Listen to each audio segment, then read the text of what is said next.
అనూహ్యంగా తెరపైకి వచ్చిన అంజిరెడ్డి బీజేపీ టికెట్ ఎలా సాధించాడనేది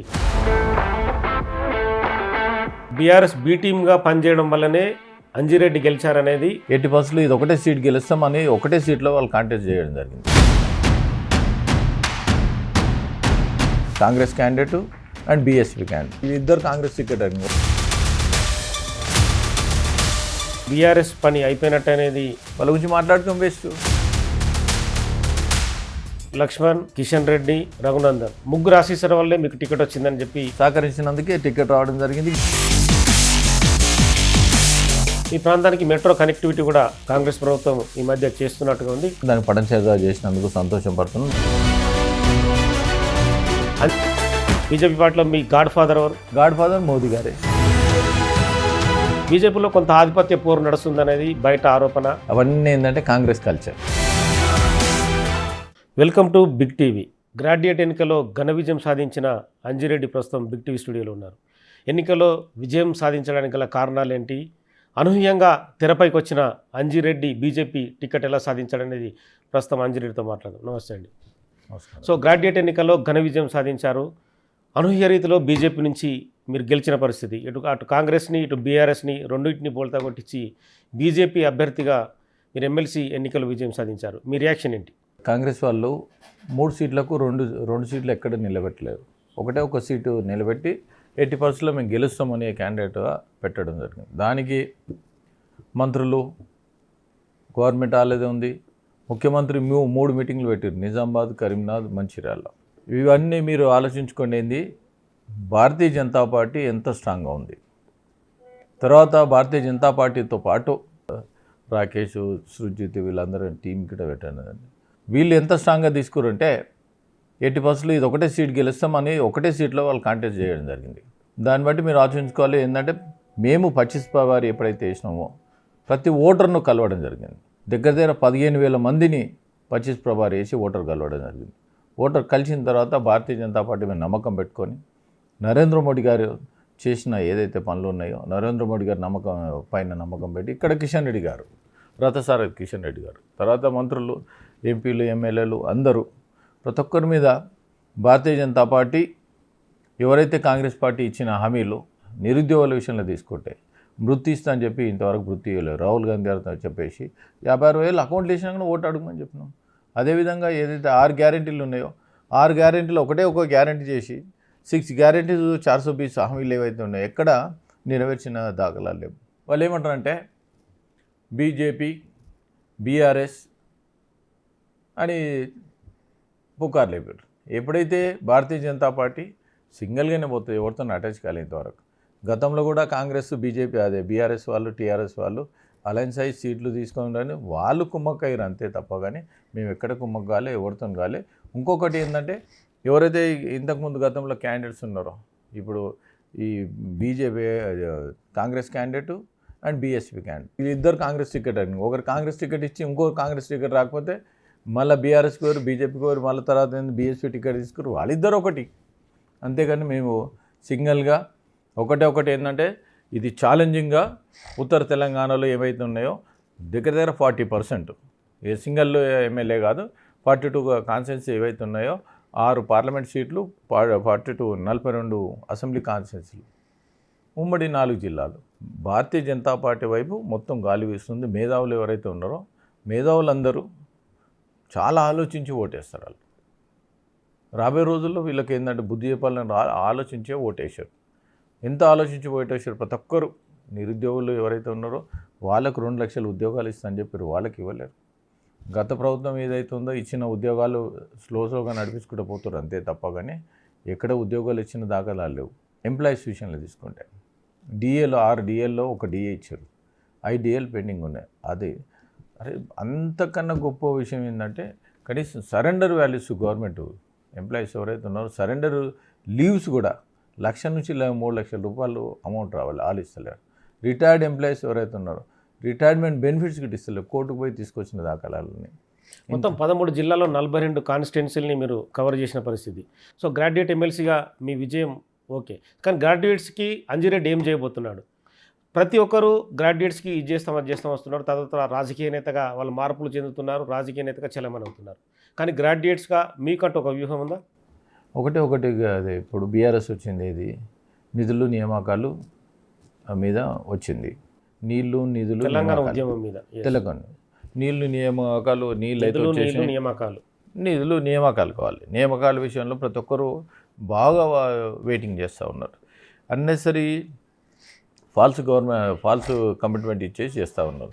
మేము ఒకటి ఏంటంటే, నువ్వు ఇచ్చిన కమిట్మెంట్ ఏదైతే ఉందో అది నెరవేర్చినంత వరకు మండల్లో వాళ్ళ గురించి ఫైట్ చేస్తామని వాళ్ళ మీద మా మీద నమ్మకంతో పెట్టినందుకు ఆ నమ్మకాన్ని మొంబు చేయకుండా 80% వాళ్ళ గురించి నేను ఫైట్ చేసి అది అయిన దాకా వాళ్ళ మెడల్ నుంచి పని చేపిస్తాను నేను తెలియజేస్తా ఉన్నాను. సో మొత్తానికైతే బీఆర్ఎస్ పోటీలో లేకపోవడం మీకు ప్లస్ పాయింట్ అనేది కాంగ్రెస్ నేతలు ఆరోపిస్తున్నారు. సో ఓవరాల్గా మీకు బీఆర్ఎస్ బీ టీమ్గా పనిచేయడం వల్లనే అంజిరెడ్డి గెలిచారనేది ఒక వర్గం సర్కిల్ కావచ్చు, రాజకీయ నేతల్లో కూడా అదొక రకమైన టాక్. ఇప్పుడు బీఆర్ఎస్ కాంగ్రెస్ ఒకటి అవుతుంది, బీఆర్ఎస్ బీజేపీ ఒకటి ఎప్పుడు కాదు. ఎందుకంటే వాళ్ళిద్దరి మధ్యలో కేసులు ఉన్నాయి.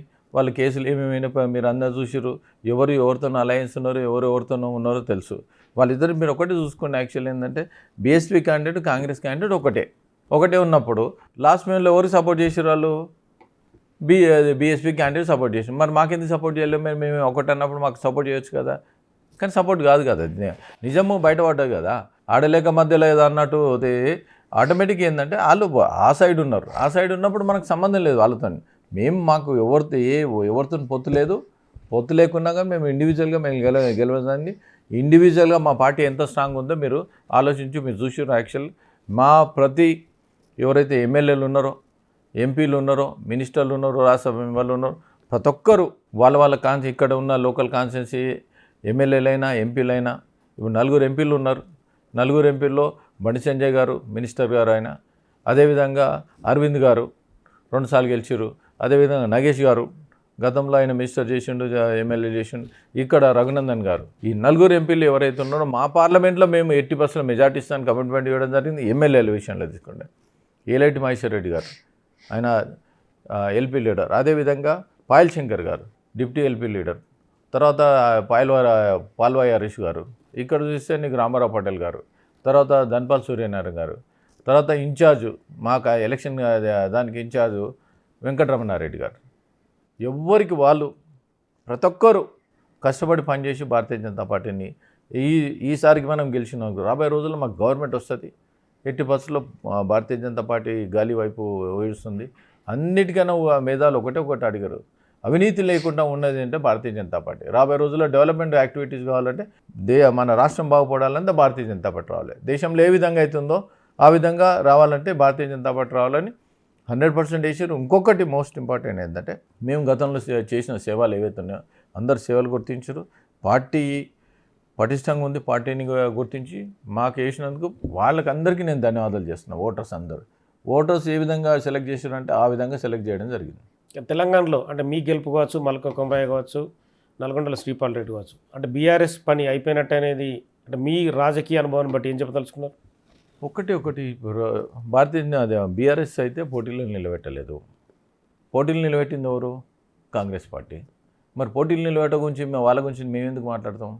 పోటీలు నిలబెడితే నీకు శక్తి ఉందో ఎంత ఉందో తెలుస్తుంది. పోటీల్లో నీకు శక్తి లేదని నువ్వు నిలబెట్టలేవు. వాళ్ళ గురించి మాట్లాడుకోం వేస్ట్. ఇప్పుడు నిలబెట్టిన క్యాండిడేటే, గవర్నమెంట్ ఉన్న క్యాండిడేటే సీఎం వచ్చి ఇంతవరకు ఎమ్మెల్సీలో ఎప్పుడు సీఎం క్యాన్వసింగ్ చేసిన దాఖలాలు లేవు. 3 మీటింగ్లు పెట్టిన దాఖలాలు ఉన్నాయి. 3 మీటింగ్లు తీసుకొని కుప్పకూలిన దాఖలాలు ఉన్నాయి. దీన్ని బట్టి ఆలోచించుకోవాలి ప్రజలు. ఎంత గత ప్రభుత్వము 10 ఏళ్లలో చీ అని కొడితే ఇక 14 ఏళ్ళనే ప్రజలు చీ అని కొట్టారు. బీజేపీలో లక్ష్మణ్, అలాగే కిషన్ రెడ్డి, రఘునందన్ ముగ్గురు ఆశీస్సుల వల్లే మీకు టికెట్ వచ్చిందని చెప్పి మీ బీజేపీలో ఉన్న కొంతమంది నేతలు అంటున్నారు. సో ఆ ముగ్గురు ఆశీస్సులే ఉన్నాయా, లేకుంటే మిగతా బీజేపీ నేతల సపోర్టు అంజిరెడ్డికి ఉందా? ఒకటి నా పైన అందరు ఆశీస్సులు ఉన్నాయి. ప్రతి ఒక్కరు అందరు ఆశీస్సులు ఉన్నాయి. ఎంతో కొంతమంది డైరెక్ట్, కొంతమంది ఇండైరెక్ట్, అందరు ఆశీస్సులు ఉన్నప్పటికీ నేను గెలవడం జరిగింది, టికెట్ రావడం జరిగింది. అన్నిటికన్నా ముఖ్యమైనదంటే అక్కడ పోతే నరేంద్ర మోడీ గారు, నడ్డా గారు, అమిత్ షా గారు ఉన్నది, రథసారథి కిషన్ రెడ్డి గారు, ప్లస్ ఎంతమంది అవుతున్నారో అందరూ నాకు సహకరించినందుకే టికెట్ రావడం జరిగింది, గెలుపు కూడా అయ్యింది. గతంలో మీరు మెదక్ జిల్లా బీజేపీ ఆస్పిరెంట్గా కూడా మీరు ప్రయత్నం చేశారు, కానీ ఆ టికెట్ మీకు రాలేదు. కానీ ఇది రాజకీయాలు అనేది ఒక రకమైన యుద్ధమే అనుకోవచ్చు. కానీ రాజకీయాలు అనేది మీరు ప్లాన్ చేసుకొని వచ్చిరా? రాజకీయాల్లో ఖచ్చితంగా రాణించాలనేది మీ ధ్యేయమా? మీరు ఒకటే గుర్తుపెట్టుకోండి, గతంలో నాకు ఎంపీ టికెట్ రాలేదంటున్నాను. ఎంపీ టికెట్ రాకున్నా కానీ నా కాన్స్టిట్యున్సీలో నా జిల్లాలో ఏవైతే ఉన్నాయో నేను మెజార్టీ ఇచ్చినాను. వ్యక్తులకు ఎవరికి ఇచ్చినా పార్టీ కోసం పంపించారు. అది గుర్తించే నాకు ఇవ్వడం జరిగింది. ఎప్పుడైనా సరే మన దాంట్లో ఒకరు గెలిచిండు అనుకో, ఇంకో వేకెంట్ అవుతుంది మనకు. ఆ గెలిచిందే మనకు వేకెంట్ అవుతుంది. గెలవకపోతే అతను మళ్ళీ ఇంకో దానికి వస్తాడు.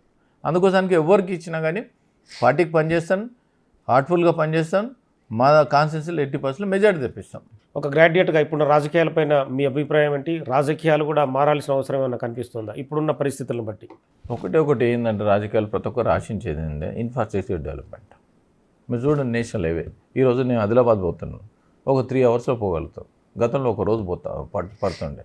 ఇన్ఫ్రాస్ట్రక్చర్ ఎప్పుడైతే డెవలప్మెంట్ అవుతుందో ఆటోమేటిక్ అన్ని దాంతోపాటు నీకు ల్యాండ్ రేట్ ఇంక్రీజ్ అయినా కానీ, తర్వాత ఉద్యోగాలైనా కానీ, అక్కడ పోయి ఇండస్ట్రీ పెట్టాలన్నా కానీ, ఏదన్నా ప్రతి ఒక్కటి. ఇంకొకటి ఏంటంటే మేము కూడా ఇప్పుడు ఆదిలాబాద్లో ఏదైతే ఉందో ఒక ఎయిర్పోర్ట్ వస్తే అక్కడ కూడా డెవలప్ అవుతాయని ప్రపోజల్ కూడా ఉన్నది. ఇప్పుడు మేము మొన్న లైబ్రరీ విజిట్ చేసినాము. లైబ్రరీ ఇన్ఫ్రాస్ట్రక్చర్ లేకనే చాలామంది చదువుకోలేకపోతున్నారు. వాళ్ళకి ఏమైతే వాళ్ళకు ఉన్న ఫెసిలిటీ ఏవైతే ఉన్నాయో ఆ ఫెసిలిటీ ఇప్పిస్తే ఆటోమేటిక్ ఇంప్రూవ్ కానుకుంటుంది. వాళ్ళు ప్రజలు ఒకటే కోరుకుంటారు, వాళ్ళు డబ్బులు కాదు ఏం కాదు, ఇన్ఫ్రాస్ట్రక్చర్ డెవలప్మెంట్ ఉందనుకో, ఏ దానికి ఫండ్స్ ఏదైతే అలొకేషన్ ఉందో ఆ ఫండ్స్ సిస్టమేటిక్ అలొకేషన్ చేసి దాన్ని ఇంప్రూవ్మెంట్ చేస్తే నీకు డెవలప్మెంట్ ఆటోమేటిక్ రావడానికి ఆస్కారం ఉంది. మీ సొంత ప్రాంతం పటాన్చెరు కానీ అనూహ్యంగా మీరు రాష్ట్ర ఎమ్మెల్సీగా ఇప్పుడు పేరు ప్రఖ్యాతులు పొందారు. సో మీ ప్రాంతంలో ఇండస్ట్రియల్ హబ్ ఉంటుంది, అక్కడ విపరీతమైన కాలుష్యం ఉంటుంది. సో దానికి పక్కా ప్రణాళిక ఏమన్నా అంజిరెడ్డి దగ్గర ఉందా? దానికి కేంద్రంతో కావచ్చు, రాష్ట్రంతో కావచ్చు, ఏదైనా సమన్వయం చేసి ఆ ప్రాంతాన్ని కొంత అభివృద్ధి చెందడానికి ముందుకు తీసుకెళ్ళడానికి? నవేడేస్ పొల్యూషన్ కంట్రోల్ బోర్డ్ చాలా స్ట్రిక్ట్ ఉంది. మీరు చూడండి, ఏ ఇండస్ట్రీ పోయినా కానీ మల్టీ ఎవాపరేషన్ సిస్టమ్ పెట్టి చాలా సిస్టమేటిక్ చేస్తూ ఉంటారు. ఎప్పుడైతే పొల్యూషన్ సిస్టమేటిక్ అయిందో ఆ ఎఫ్లెంట్తో ప్రొడక్ట్ చేయడం జరుగుతుంది. మీరు సిమెంట్ ఇండస్ట్రీ తీసుకోండి, గతంలో ఏంటంటే ఎక్కడ సిమెంట్ ఇండస్ట్రీ అయినా బాగా పౌడర్ పొగ వస్తుండే, వాళ్ళు దాంతో ఒక 10% ప్రాఫిట్లు వచ్చింది. ఆ విధంగా ప్రతి ఒక్కరు అనాలిసిస్ చేసి R&D బాగా వచ్చేసిన తర్వాత ఈ ఎఫ్లెంట్తో ప్రొడక్ట్ చేసుకొని బాగా ప్రతి ఇండస్ట్రీ సంపాదించుకొని జరుగుతుంది. మీరు ఎక్కడ చూసుకోండి, ప్రతి ఇండస్ట్రీలో వాళ్ళు కొన్ని కోట్లు పెట్టి ఇండస్ట్రీ పెడతా ఉంటారు. ఎక్కడ పొల్యూషన్ ఎక్కడ పోదు. ఎవరన్నా చిన్న ఇండస్ట్రీ ఏదన్నా స్మాల్ స్కేల్ ఇండస్ట్రీ చీటింగ్ చేస్తే తప్ప, అది కూడా నవేడేస్ ఏంటంటే వాళ్ళు ట్యాక్స్ సిస్టమ్ పెట్టారు, GPS సిస్టమ్ పెట్టారు. ఏ ట్యాంకర్కైనా GPS సిస్టమ్ పెట్టి వాళ్ళు ఎక్కడున్నది కానీ ఇక్కడ కూర్చొని కంట్రోల్ చేస్తూ ఉంటారు. ఇవన్నీ తప్పుడు సమాచారాలు. ఎక్కడ ఏదైనా ఉన్నా కానీ ఆటోమేటిక్ ఎయిర్ పొల్యూషన్ అనాలిసిస్ వాళ్ళు డిటెక్టర్స్ పెట్టి అనాలిసిస్ చేస్తూ ఉన్నారు. దానికి అప్రిషియేట్ చేయాలి మనం. దానికి సెంట్రల్ పొల్యూషన్ యాక్టివ్ బోర్డు కూడా దీనికి సపోర్టింగ్ చేసుకొని ముందుకు పోతూ ఉన్నది. ఇప్పుడు నవేడేస్ మనకి ఇండస్ట్రీ రాబోయే రోజుల్లో ఏంటంటే common effluent treatment plants, common effluent జీడిమాటలో కూడా ఉంది, పటంచెల్లో ఉంటుంది, వాళ్ళందరూ అక్కడ పంపించడం జరుగుతుంది. దానిలో ఏంటంటే న్యూట్రలైజేషన్ చేసి TDS 7 దాకా వచ్చేసిన తర్వాత వాళ్ళు పంపించడం జరిగింది. దానికి ఇబ్బంది ఏం లేదు, ఏదైనా ఉన్నా కానీ దాని ప్రపోజల్ చేయొచ్చు. అట్లా మీ ప్రాంతానికి మెట్రో కనెక్టివిటీ కూడా కాంగ్రెస్ ప్రభుత్వం ఈ మధ్య చేస్తున్నట్టుగా ఉంది, కనెక్టివిటీకి సంబంధించి మూవ్మెంట్ చేస్తుంది. సో అంజిరెడ్డి కూడా కేంద్రంతో మాట్లాడి తొందరగా అలైన్మెంట్ పూర్తి చేయడం కావచ్చు, ప్రాజెక్టు తొందరగా కంప్లీట్ అయ్యే విధంగా ప్లాన్లు కానీ కేంద్ర ప్రభుత్వంతో మాట్లాడడం కానీ చేసే ఆలోచన ఉందా? 100% చేస్తాం. ఎందుకంటే పటంచెరు ఇండస్ట్రియల్ ఏరియా ఉంది, దాన్ని సంగారెడ్డి దాకా పొడిగించాలని కూడా మేము గతంలో పాదయాత్ర కూడా చేయడం దానికి దాన్ని పటంచెరు దాకా చేసినందుకు సంతోషం పడుతున్నాం. దాన్ని ఇంకా అప్ టు నీకు రింగ్ రోడ్ వరకు చేస్తే ఎక్కడైతే ఎండింగ్ పాయింట్ ఉన్నప్పుడు దానికి 10 ఎకరాలు 15 ఎకరాలు పార్కింగ్ కోసం పెట్టేసి దాన్ని చేస్తేనే రాబోయే రోజుల్లో సిస్టమేటిక్ అయితే అని ప్రపోజల్లో ఉన్నది. ఇంకోటి ఏంటంటే మాది టోటల్ హైదరాబాద్లో కలిపింది. హైదరాబాద్ GHMCలో ఇప్పుడు మున్సిపల్స్ ఏవైతే 3 మున్సిపాలిటీలు ఉన్నాయి, అది కూడా రాబోయే రోజుల్లో రింగ్ రోడ్లో GHMCలో కలిసిపోతుంది. ఈ పబ్లిక్ ఎప్పుడైతే అవేర్నెస్ నీకు మెట్రో కనెక్టివిటీ వచ్చేసిందనుకో, ఈ పొల్యూషన్ తగ్గిపోతుంది. తర్వాత ఏంటంటే ఫాస్ట్ పోవడానికి ట్రాఫిక్ జామ్లు కూడా కాకపోవడానికి ఆస్కారం ఉంటుంది. 100% దీన్ని ప్రయత్నం చేసి కేంద్రం నుంచి ఏవైతే నిధులు రావాలో అది నిధులు కంపల్సరీ మా మంత్రులతో తీసుకుపోయి ఇప్పించడం జరుగుతుంది. ఎందుకంటే డెవలప్మెంట్ యాక్టివిటీస్లో it is the most important metro పక్క అనేది ఏదైతే ఉందో, మెట్రో పక్క కోసానికి మేము గతంలో కూడా పాదయాత్ర చేసినాం, దాన్ని సాధించినాం, దాన్ని ఇంకా పొడిగించడానికి ఇట్లా సాధిస్తాం. కేంద్రం నుంచి ఏ సపోర్ట్ కావాలన్నా మేము ప్రయత్నం చేసి దాన్ని ఇప్పిస్తాం. ఒక టిపికల్ క్వశ్చన్ అడుగుతా, మీరేమనుకోవద్దు. అంజిరెడ్డి ఎమ్మెల్సీ టికెట్ కోసం ఎన్ని కోట్లు ఖర్చు పెట్టారు? కొంతమంది బీజేపీ నేతలకు కూడా భారీగా భూములు ఇచ్చే టికెట్ పొందారనేది ఆరోపణ. భారతీయ జనతా పార్టీలో ఒకటే ఒకటి చెప్పిన ఇప్పటిదాకా అవినీతి లేదు, అవినీతి ఉండదు. అవన్నీ ఏంటంటే కాంగ్రెస్ కల్చర్. భారతీయ జనతా పార్టీలో ఇటువంటి కల్చర్ లేదు. కల్చర్ లేనప్పుడు అన్నెసరీ బురద తలకము. చాలామంది ఏంటంటే మన గత ఎన్నికలు కూడా అందరూ ఏంటంటే 30 కోట్లు ఇచ్చారని ఇవ్వడం జరిగింది. ఎవరైనా సరే అందులో ఒక కామెంట్ కూడా వచ్చింది పేపర్లలో మీ మీదనే, 30 కోట్లు నేను ఇచ్చిన వాళ్ళ సంగతి చూస్తానేది కూడా మీరు కామెంట్ చేస్తే ఒక పేపర్లో కూడా ఒక వార్తాపత్రికలో కూడా వచ్చింది. అది చూసే ఉంటారు మీరు. ఒకటి మీరు ఒకటే గుర్తుపెట్టుకోండి, ఇదంతా చేసిందంతా కాంగ్రెస్ పార్టీ. ఇదంతా చేసిందంతా కాంగ్రెస్ పార్టీ. అందులో ఒక కామెంట్ కూడా చేశారు, ఎవరెవరికి డబ్బులు ఇచ్చిందో వాళ్ళందరి పేర్లు కూడా బయట ఏమంటున్నది ఇదంతా కాంగ్రెస్ పార్టీ. ఇప్పుడు అన్ని ఇంటెలిజెన్స్ పనిచేస్తూ ఉంటాయి. కాంగ్రెస్ పార్టీ చేసిన కథలు అవి. దానికి ఫేక్ న్యూస్ కోసానికి ప్రతి ఒక్క దాన్ని పట్టించుకునే అవసరం లేదు. ఇటువంటి ఫేక్ న్యూస్ గురించి అన్నెసరీ టైం వేస్ట్ చేసే అవసరం కూడా లేదు. భారతీయ జనతా పార్టీలో ఎవరు టికెట్ పొందినా నిస్వార్థంగా టికెట్ పొందుతారు. నిస్వార్థంగా టికెట్ పొందిన తర్వాత హోల్ హార్టెడ్గా పనిచేసేది only Bharatiya Janata party. Bharatiya Janata party కలెక్టివ్గా పనిచేసి అక్కడ 4 ఎంపీలే కాకుండా ఇక్కడ 3 ఎంపీలు, 4 మంది ఎంపీలు, 8 మంది ఎంపీలు ప్రతి మీటింగ్లో పాల్గొన్నారు. ఏ మీటింగ్లో పాల్గొనలేదు చెప్పరు? ప్రతి ఒక్కరు ప్రతి మీటింగ్లో ఈటల రాజేందర్ గారు పాల్గొన్నారు, విశ్వేశ్వర రెడ్డి గారు పాల్గొన్నారు, డి కర్ణమ్మకు పాల్గొన్నారు, కిషన్ రెడ్డి గారు పాల్గొన్నారు, సంజయ్ గారు పాల్గొన్నారు, అరవింద్ గారు పాల్గొన్నారు, నగేష్ గారు పాల్గొన్నారు, రఘునందన్ గారు పాల్గొన్నారు. ఎంపీలు.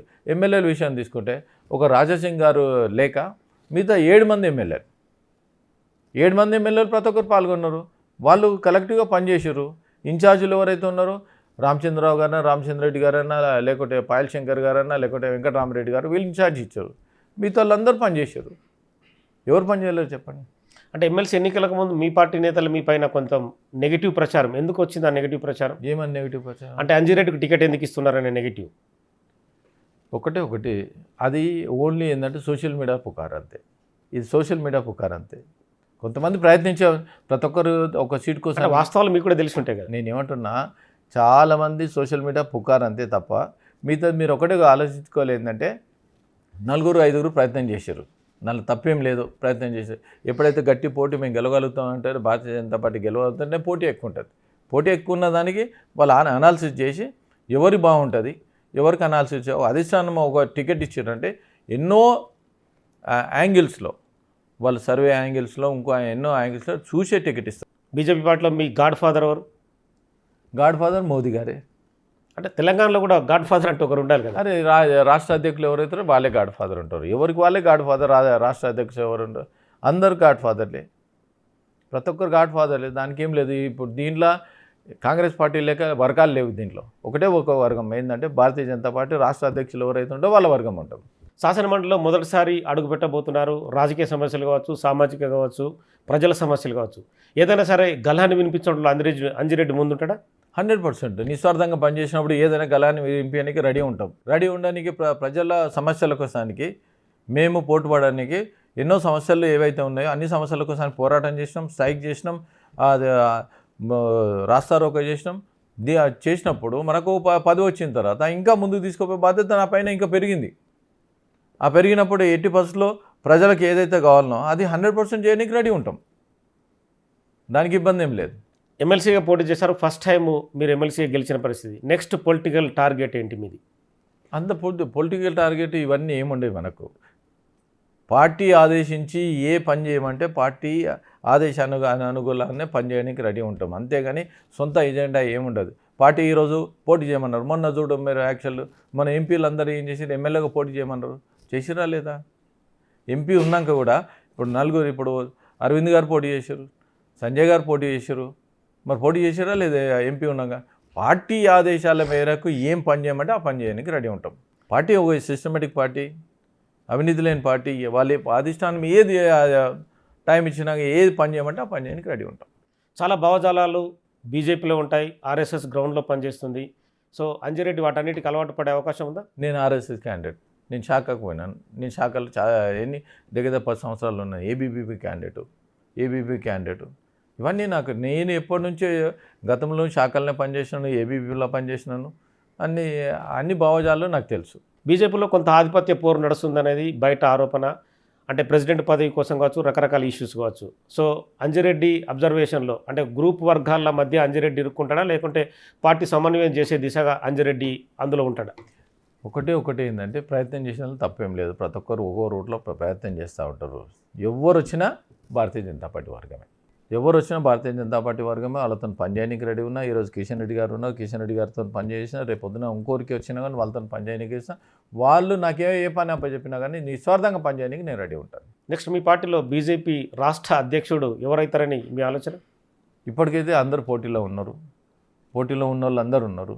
ఎవరికి వచ్చినా కానీ నేను పనిచేయడానికి రెడీ ఉంటాను. కొన్ని వాళ్ళకి ఏంటంటే ఎవరైతే రాష్ట్ర అధ్యక్షులు కొన్ని సిస్టమ్ చేంజ్ చేస్తారు. ఆ సిస్టంలో మనము అలాంటి పోయి పనిచేయడానికి రెడీ ఉంటాం. పనిచేయడానికి రెడీ ఉన్నప్పుడు మీరు ఒకటి అన్నిటికన్నా బండ గుర్తు ఒకటే కొడుతుంది. మనం కరప్షన్ లేకుండా పనిచేస్తే నిస్వార్థంగా ఏ అధ్యక్షులైనా ఎవరైనా సరే మనం ముందు తీసుకోవద్దు. రేపొద్దున పార్టీ భవిష్యత్తు బాగుంటుంది. రేపొద్దున గెలుపు గుర్రాలు ఎవరైతే ఉన్నారో మన అనాలిసిస్ చేసినాం అనుకో పార్టీ ఎంత పటిష్టంగా అవుతుంది. రేపొద్దున గవర్నమెంట్ వచ్చిందనుకో ఎన్నో 10,000 నామినేటెడ్ పోస్ట్ ఉంటుంది. ఇన్ని రోజులు ఇన్ని సంవత్సరాలు పార్టీ కోసం హార్నిషాలు కష్టపడ్డ వాళ్ళందరూ రేపొద్దున బయటపడడానికి నా బాధ్యత ఉంటుంది. నన్ను ఈరోజు గెలిపించారు. ఎన్నో రోజుల నుంచి పార్టీ గురించి హార్నిషాలు కష్టపడ్డారు. జైలుకి పోయారు. వాళ్ళందరినీ ఆదుకునే బాధ్యత మాది ఉంటుంది. 80% దానికి హార్నిషాలు పనిచేస్తాం. నా బాధ్యత పెరిగింది. బాధ్యత పెరిగినప్పుడు 100% పనిచేయడానికి రెడీ ఉంటాం. ఇద్దరు కేంద్ర మంత్రులు రాష్ట్రంలో ఉన్నారు. ఒకరు సహాయ మంత్రి, ఒకరు క్యాబినెట్. కిషన్ రెడ్డి, బండి సంజయ్. ఇద్దరులో ఎవరికి దూకుడు ఎక్కువ? ఎవరు ప్రాధాన్యంలో బీజేపీ పార్టీ కావచ్చు బయట అంటే ఓవరాల్ తెలంగాణ డెవలప్మెంట్లో ఎవరు ముందున్నారు? నేను ఒకటి చెప్పిన యాక్చువల్లీ ఏంటంటే తెలంగాణ గవర్నమెంట్ కోసానికి మీరు ఒకటే గుర్తుపెట్టుకోండి. ఇప్పటికీ 10 సంవత్సరాల్లో 10 లక్షల కోట్లు పెట్టడం జరిగింది. నేషనల్ హైవే విషయంలో తీసుకుంటే 1,10,000 కోట్లు పెట్టడం జరిగింది. వాళ్ళిద్దరు ఆలోచనలో 80%. ఇప్పుడు మొన్న సంజయ్ గారు కరీంనగర్కు స్మార్ట్ సిటీ తీసుకొచ్చి కొన్ని 100 కోట్లు తీసుకొచ్చారు. అందరికీ ప్రతి ఒక్కరు అనాలిసిస్ ప్రకారం ఏ విధంగా అయితే మనం తీసుకురావాలి, ఏ యాంగిల్లో పోవాలో ప్రతి ఒక్కరు అందరూ పనిచేస్తూ ఉన్నారు. దాంతోపాటు ఎంపీలు కూడా పనిచేస్తూ ఉన్నారు. ఎంపీలు కూడా ఎక్కడెక్కడ అవసరం ఉన్నది అది ప్రసాద దర్శనం అని అన్ని టెంపుల్స్ కూడా తీసుకురండి. ఇప్పుడు టూరిజం కోసానికి డెవలప్మెంట్ కోసానికి ఎక్కడెక్కడ ఏం అవసరం ఉందో వాళ్ళు అన్ని యాంగిల్లో వర్కౌట్ చేస్తూ ఉన్నారు. ఇప్పుడు మొన్ననే ఇప్పుడు ఈడ బీహెచ్ఎల్ కూడా ఫ్లైఓవర్స్ కూడా అది అయిపోయిన 6 వేస్ కూడా పోతూ ఉన్నది. ఎప్పుడు 80%లో భారతీయ జనతా పార్టీ ఎమ్మెల్యేలు కానీ ఎంపీలు కానీ ఒక వర్క్ విషయంలో చాలా సిస్టమేటిక్ పనిచేస్తూ ఉంటారు. అన్ని దానికి ఏ విధంగా ముందుకు పోవాలో అందుకు చేయాలి. అన్నిటికన్నా ఇప్పుడు ఏంటంటే కేంద్ర మంత్రి గారు ఉన్నారు. ఇప్పుడు కిషన్ రెడ్డి గారు ఉన్నారు. కిషన్ రెడ్డి గారు అనాలిసిస్తో పనిచేస్తారు. బండి సంజయ్ గారు వాళ్ళు ఇంకో రూట్లో పనిచేయగలుగుతారు. ఒక్కో రూట్లో పనిచేస్తూ ఉన్నారు. మొన్న మేము పస్ బోర్డు సాధించినాం. ఎవరు అరవింద్ గారు పస్ బోర్డు కమిట్మెంట్ ఇచ్చారు. పస్ బోర్డు కమిట్మెంట్ ఇచ్చినాక పస్ బోర్డు సాధించినాం. పస్ బోర్డు సాధించిన తర్వాత కూడా ఆయన చైర్మన్ తీసుకోమన్నా తీసుకోలేడు. కేవలం లోకల్లో ఎవరైతే ఉన్నారో రైతుకి ఇప్పించడం జరిగింది. దీన్ని బట్టి ఆలోచించుకోవాలి. మేము ఎప్పుడైనా సరే ఒకటే గుర్తుపెట్టుకోండి, మేము డెవలప్మెంట్ యాక్టివిటీస్ పస్ బోర్డు వచ్చిన తర్వాత అక్కడ ఇండైరెక్ట్ ఎన్నో ఇండస్ట్రీస్ వస్తాయి. పసుపు మీద ఎన్నైతే యాక్టివిటీస్ ఉందో కుంకుమ, పసుపు అన్నీ ఇండస్ట్రీస్ వస్తాయి. తర్వాత ఎక్స్పోర్ట్ పోతుంది. ఎక్స్పోర్ట్ పోయిన తర్వాత ఇంపోర్ట్ వస్తుంది. ఎక్స్పోర్ట్లో నంబర్ 1 తెలంగాణ అయిపోతుంది. దాన్ని బట్టి అనాలిసిస్ చేయండి.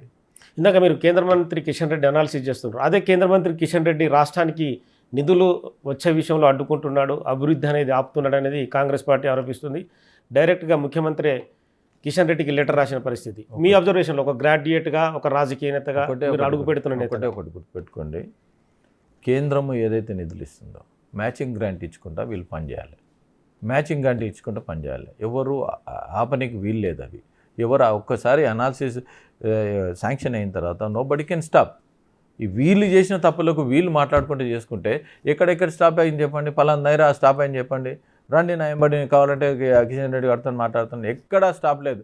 వీళ్ళు ఒక సిస్టమేటిక్తో పని చేస్తే ఆటోమేటిక్ ఎప్పుడో ఇంకా ఇంప్రూవ్ అవుతుంది. ఎక్కడ ఏది పర్ఫెక్ట్ పని చేసేది చెప్పండి, ఎక్కడ పర్ఫెక్ట్ పని చేస్తలేదు. ఎవరికి వారే ఏమన్నా తీరి అందరు 8 మంది మంత్రులు 10 మంది మంత్రులు ఉంటే 12 మంత్రులు 12 దుకాణాలు అయిపోయినాయి. ఆడ సింగిల్ ఏడబోతుంది చెప్పండి. ఎవరికి వాళ్ళే ఏమన్నా తీరే ఉంది. అది ఇది ఒక గవర్నమెంట్ ఇచ్చిన కమిట్మెంట్ ఏదైనా. ఇప్పుడు మీరు చిన్న ఎగ్జాంపుల్ నేను చెప్తాను.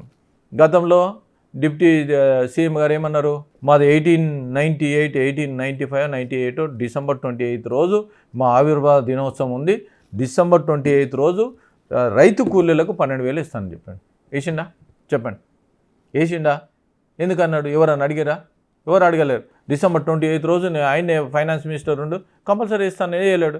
గతంలో వీళ్ళు ఏం చెప్పారు, రైతు బంధు విషయంలో 10,000 మీరు తీసుకోవద్దు, మాది గవర్నమెంట్ వచ్చేస్తుంది, నెక్స్ట్ 15,000 వస్తుంది మీకు అని అన్నారు. 3 దఫాలు అయినాయి, అమౌంట్ వేసిరా, రుణమాఫీ సరిగ్గా చేసిరా, ఇవన్నీ అడగడానికి మేము రెడీ ఉంటాం.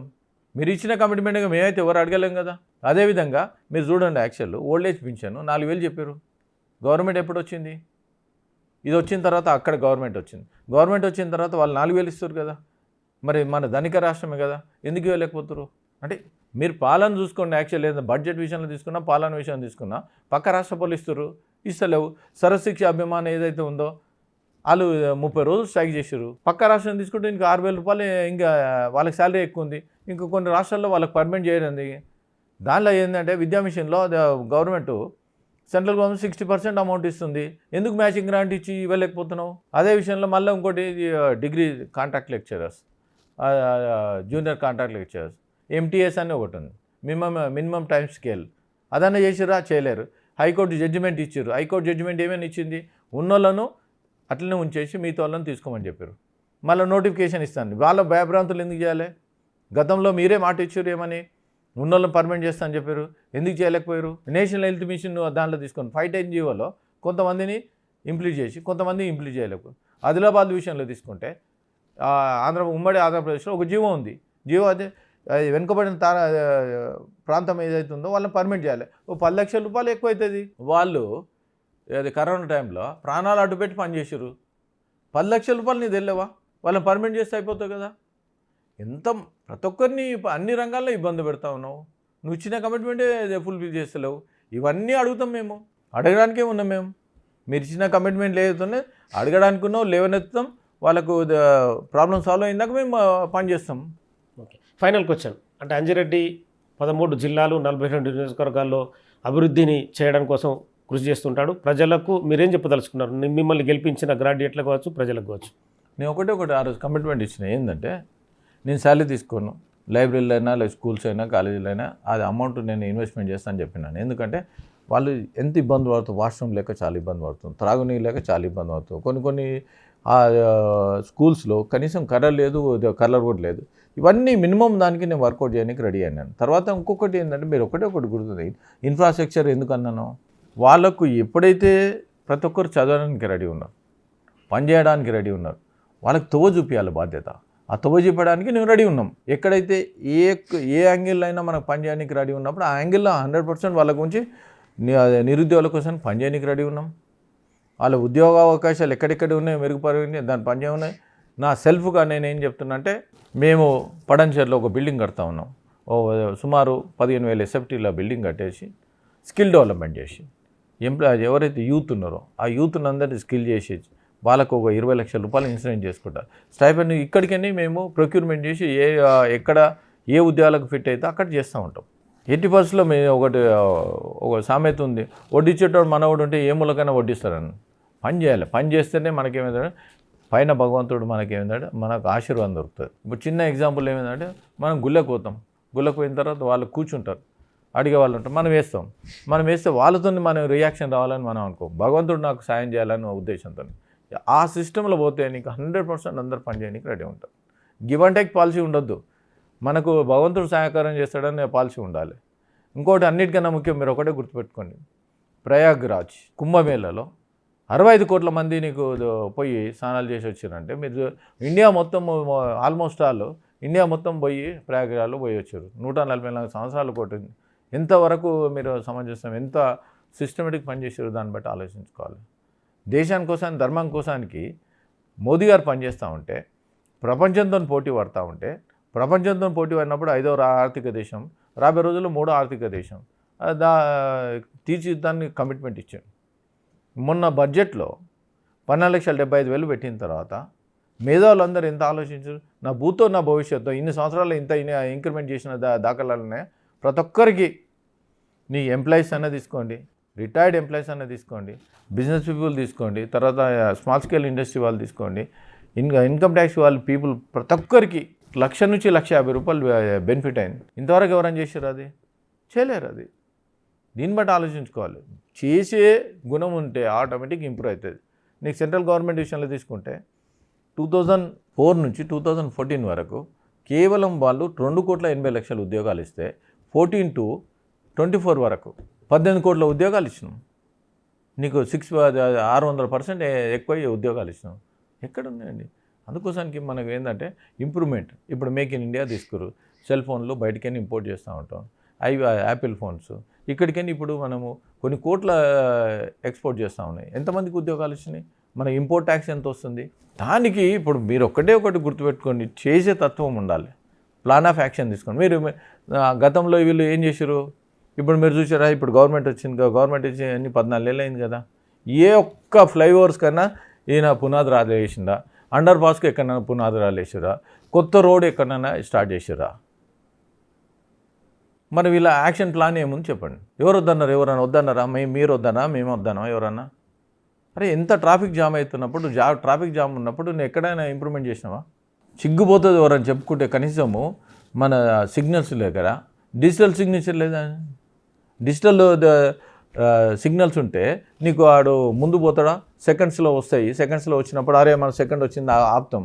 డిజిటల్ సిగ్నల్ లేనప్పుడు అనాల్సిన అవేర్నెస్ అనేది కావాలి. మీటింగ్ పెట్టాలి, క్యాబినెట్ మీటింగ్ పెట్టుకోవాలి. ఏం చేయాలి, ఏ విధంగా చేయాలి, ఎట్లా ఇంప్రూవ్ చేయాలి, ఏ విధంగా పోవాలి, దాన్ని అనాలిసిస్ చేసినప్పుడే బాగుంటుంది. అందుకోసానికి మేము ఎప్పుడైతే వచ్చి మేము మండలిలో మాట్లాడుతూ ఉంటాం అప్పుడు వాళ్ళకి భయం స్టార్ట్ అయితే సిస్టమేటిక్ పని చేయడానికి ఉంటుంది వాళ్ళు. ఓకే అండి. So thank you. మొత్తానికైతే అంజిరెడ్డి తను ఎన్నికల్లో హామీ ఇచ్చిన మేరకు తన సాలరీ తీసుకుని అంటున్నాడు. గ్రాడ్యుయేట్స్ కోసం ఖచ్చితంగా కృషి చేస్తానంటున్నాడు. పటాన్చెరులో స్కిల్ డెవలప్మెంట్ కోసం నిరుద్యోగులకు ఒక బిల్డింగ్ కట్టించి వాళ్ళను అందులో ఉద్యోగాలు ఇప్పించే విధంగా ట్రైనింగ్ ఇచ్చి ముందుకు తీసుకెళ్తానంటున్నాడు. ఖచ్చితంగా ప్రభుత్వం కాంగ్రెస్ పార్టీ ప్రభుత్వం పైన కూడా మండలిలో తన గళాన్ని విప్పి ప్రజా సమస్యలపైన కూడా పోరాడుతానంటున్నాడు. Signing off, keep watching Big TV.